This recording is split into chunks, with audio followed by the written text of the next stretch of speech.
বাউল আবুল সরকার কোরআনকে অবমাননা করেছে। আপনারা দেখতেছেন স্ক্রিনে। সূরা নাসের মধ্যে এত নাচ কেন? আরে নাচতে কইছে এই জন্যই তো এত নাচ।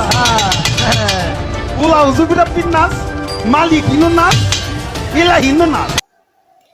আমরা এর দৃষ্টান্তমূলক শাস্তি চাই। আল্লাহর সাথে আর একটা আল্লাহ হইলে পাল্লা ভালো হইতো। আল্লাহর সমকক্ষ হইলে না আল্লাহর সাথে পাল্লা। আমি চাই এই আবুল সরকারের বাইতুল মোকাররমের মধ্যে ঝুলিয়ে তাকে ফাঁসি দেওয়া হোক। তাহলে সারা বাংলাদেশের মানুষ দেখতে পারবে যে ইসলাম বিরোধী যারা কাজ করবে তাদের জন্য শাস্তি কি হতে পারে।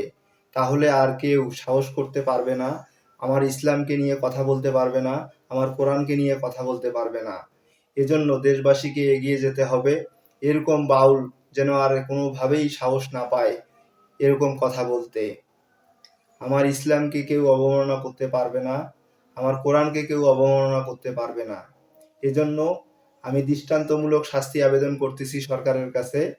আপনি অতি সত্য একে বাইতুল মোকাররমের মধ্যে ঝুলিয়ে ফাঁসিতে লটকায়ে দিন।